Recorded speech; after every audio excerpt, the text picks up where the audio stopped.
Hi!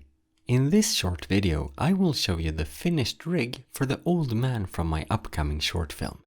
In order to save time and get a rig better than one that I could whip up, I decided to use the awesome Blend rig, which is the one they use for the Blender Open movies.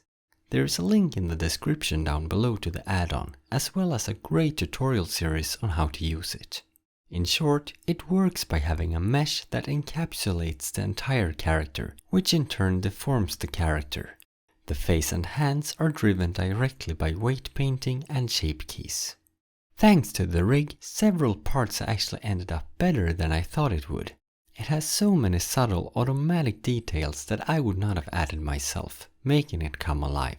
Just the details such as the eyelids moving with the eyeball when he looks around is something I would not have added or thought of myself. So in that regard I'm very happy with the result.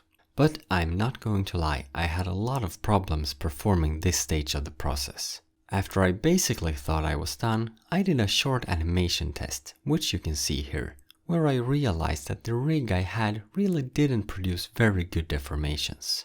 So I had to do at least something about it, tweak it and make it better. In a normal animation you would want a general rig that works for everything, no matter what scene or expression you throw at it down the line.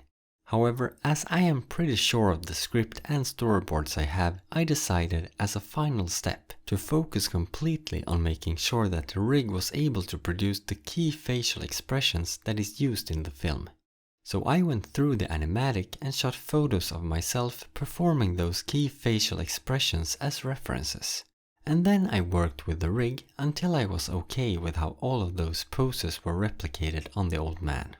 It is not perfect by any means, but I hope it should be good enough to not stand out from the rest of the film. For a lot more details on the rigging, including all the issues I had, you can read the full blog post on the website. There is a link in the description down below. So, thank you and see you next time.